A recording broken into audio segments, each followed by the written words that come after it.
Eh, pag ganun ka sa akin. Pasensya ka na. Pasensya ka na. Halika na. Oh, baka naman.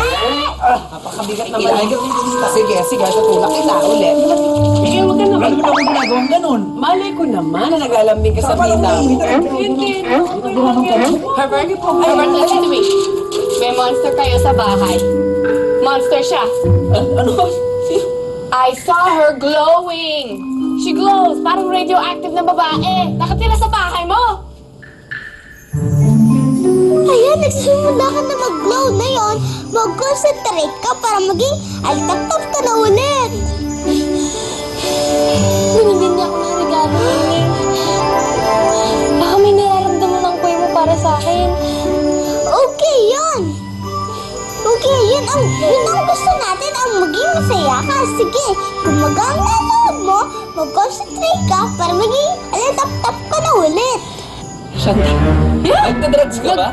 Nag-glow siya. Hindi ako nagda-drugs, nag-glow siya. Para siyang alien, radioactive. Nakatira siya sa bahay mo, kasama mo. Eh, ano ba pinagsasabi mong bata ka? Sabi ko, nakita ko, nag-glow. She's crazy. She's a monster. Nakatira sa bahay mo. Radioactive siya. Alam ko nakita niya yung nakita ko. Excuse me lang, no? Hindi porket na nag-glow radioactive na. Baka pwede ring in love siya, di ba? O di kaya, baka naman isa siyang diwatang alitap-tap na naligaw sa kaharian nila tapos dito siya bumagsak. Ano? Ito, radioactive. Monster siya. Kayo, diwata. Masisira daw ng ulo sa bahay na to.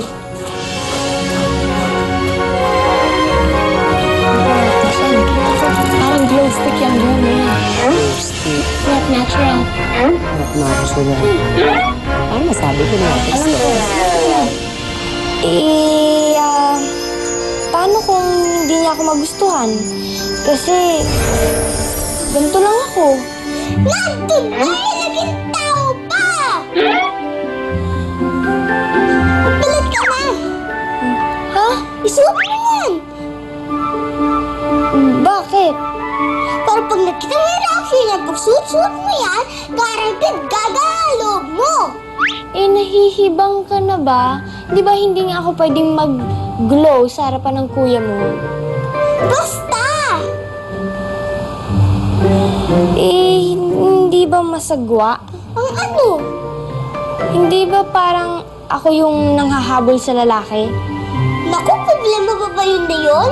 Naalala mo ba yung napanood natin babae umiiyak sa TV? Di ba siya ang nahabol sa ka-love team niya? Tinawag sa Chantal, kulang na lang. Buntot at pwede na lagyan ng lace at pwede na gawin pet dog.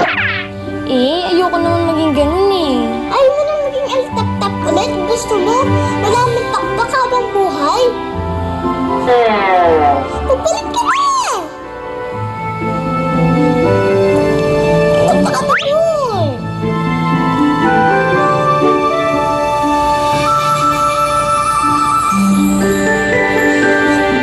Ang tagal naman! Di ka pa tapos dyan! Ang tagal-tagal naman! Okay ba? Okay na! Ayos na! Ayos!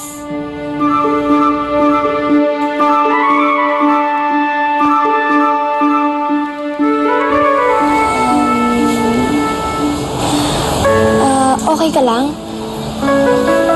Oo. Lagay pala sa'yo yan eh.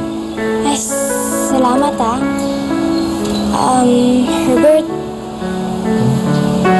Matagal ko na gustong sabihin sa'yo to. Matagal na kitang nakikita. Ikaw nga dahilan kung bakit napapasyal ako dito. Mapasyal ka dito. Pero parang hindi kita nakikita. Hindi mo ako nakikita kasi masyado ako maliit. Ani, parang hindi ko naiintindihan. Ay, ang importante, mahal kita. Matagal na kitang mahal. At dahil dito sa regalong binigay mo, nakikita kong mahal mo rin ako. Wow. Ani, hinay-hinay lang.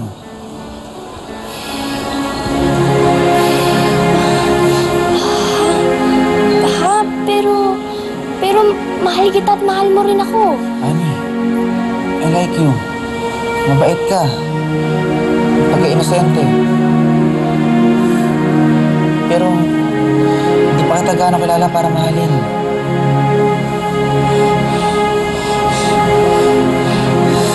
I'm Sorry. sorry.